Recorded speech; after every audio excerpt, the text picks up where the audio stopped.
The battlefield was supposed to be a simulation, controlled, contained, predictable. At least, that's what the Keth Dominion told themselves when they invited humans to participate in their grand military exercises. The Keth were an old warrior species, bred for endurance, with dual hearts and a redundant nervous system that could keep them conscious long after their bodies should have shut down. They prided themselves on being the galaxy's unmatched soldiers, until they met the species that didn't know how to stop. The human was named Sergeant Hale. His team of 10 had been placed in the mock war zone, given standard plasma rifles, and told the objective was to capture the enemy command point within 2 hours. Easy enough, until the Keth unleashed what they called Phase 3 conditions. Phase 3 meant firestorms, sound bombardments, and neural disorientation fields, designed to push even seasoned warriors into shutdown. For the Keth, that was a signal to retreat, reset, and try again. But for the humans, there was no such signal. Not for Ryan. Not for any of them. The first explosion hit their left flank. Hale lost his hearing instantly. His eardrums ruptured by the sonic cannons. Blood ran down his neck, but his eyes, those pale blue, unyielding eyes, never wavered. "Davis! Flank east!" he shouted, though he couldn't hear his own voice. He could only feel the vibrations in his throat and trust his instincts. The Keth commanders watched the footage from their observation deck. One of them, a scarred veteran named General Vrake, leaned forward, mandibles twitching. "Why aren't they retreating?" he asked. "They can't hear their recall signals. Their biomonitors are screaming in pain response." "Perhaps their translation implants malfunctioned," another suggested. "Perhaps," Vrake murmured. "Or perhaps they simply refused to stop." Down below, Ryan's unit had taken shelter in a half-collapsed ruin. Plasma bolts cut through the dust. Davis was down. Connors was screaming. The Keth enforcers, towering reptilian warriors, moving fast, assuming the humans would surrender once surrounded. That was their first mistake. Hale's lips peeled back in something between a grin and a snarl. "On me!" he mouthed. He stood up, full height, and ran. The others followed. They didn't crouch, didn't flinch. They charged headlong into the incoming fire like men who'd already accepted death as an inconvenience, not a limit. Keth plasma struck Hale's left arm. It should have knocked him unconscious. It didn't. He switched his rifle to the other hand and kept firing, eyes fixed on the command beacon glowing through the haze. "Sir," Connors yelled, "we're outnumbered 20-1. "Then we don't have to miss," Hale said, voice calm as rain. The Dominion's neural analysts couldn't explain it. Every other species had a limit, an autonomic shutdown, a threshold where pain or exhaustion forced a stop. But the humans didn't. Their stress responses spiked to lethal levels and kept climbing. Their nervous systems should have collapsed. Instead, their cortical patterns lit up with something primal, something the Keth language had no word for. Hale was bleeding from 3 wounds now. The air smelled like ozone and iron.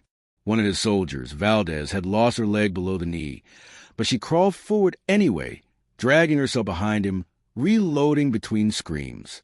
"You good, Valdez?" Hale asked, crouching beside her. She laughed. A dry crack sound. "Not dead yet, sir." "Good enough," he said, patting her shoulder before pressing onward. By the 40-minute mark, the Dominion declared the simulation a failure. The Keth command wanted to end it before someone died for real. "Shut it down," ordered the overseer. "They've proven sufficient resilience." But General Vrake, eyes narrowed, raised a claw.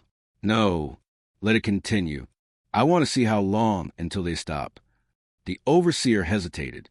"And if they don't, then we'll have our answer." Down below, Hale's team was reduced to 4.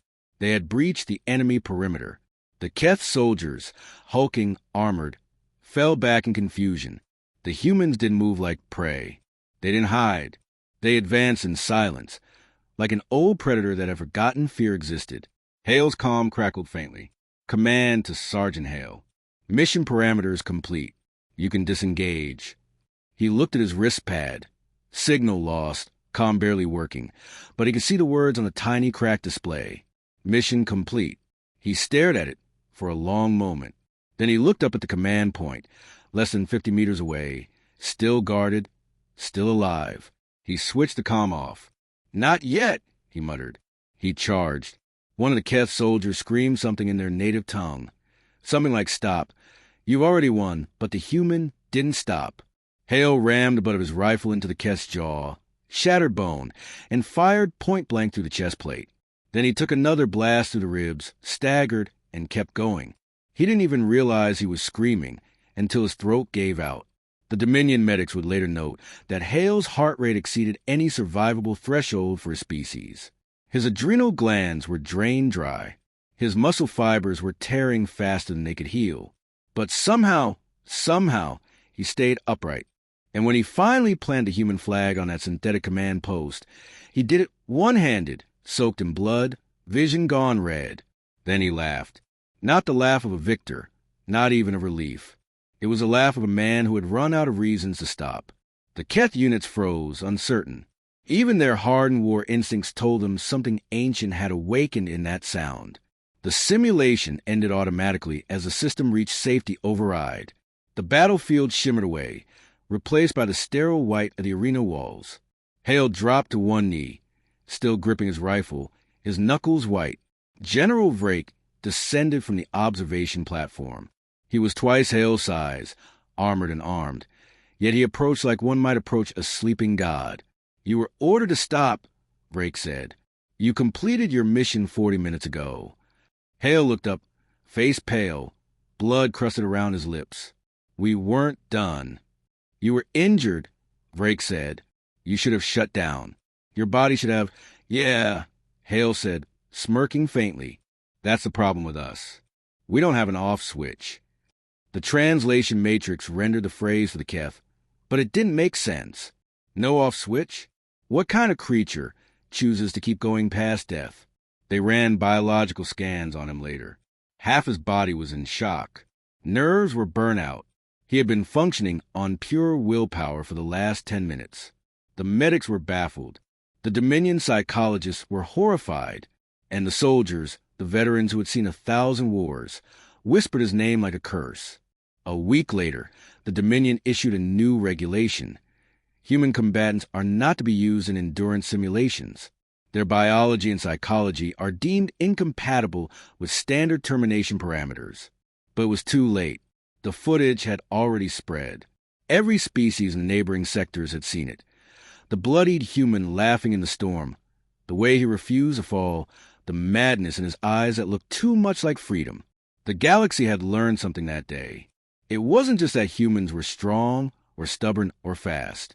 It was that they were unyielding in a way that defied reason. They didn't stop when the body failed. They didn't stop when the mind broke. They didn't stop at all. General Vrake requested to meet Hale again before he left. He found him sitting in the med bay, arm in a sling, ribs taped, a faint smile on his face as he stared at the artificial sunrise through the window. "You scared them," Vrake said quietly.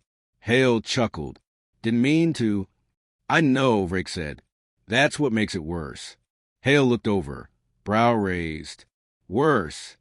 For us," the general admitted, "we spent centuries perfecting how to break soldiers. You just kept going." Hale shrugged. "You fight until it's done. Simple rule." "But you were dying." "Yeah," Hale said softly. "But I wasn't dead yet." The silence that followed stretched long. Finally, Vrake straightened, his massive form casting a shadow across the human. "If your kind ever turns at instinct toward us," he said, "no army in the stars will survive it." Hale smiled, tired but genuine. "Let's hope we stay on the same side, then." The general nodded and turned away. But as he left the med bay, he couldn't shake the image, the way Hale's eyes had burned, not with hatred, but with a quiet, unstoppable fire. Later, in his private report, Vrake wrote a single line: "Humans are not warriors. They are inevitability wearing skin." And across the galaxy, the rumor spread like wildfire, spoken in hushed tones in training halls and command rooms alike, that humanity had no off switch, that when the end came, when every star went dark and every empire fell, there would still be one stubborn, bloodied figure crawling forward to the ashes, whispering, "Not yet."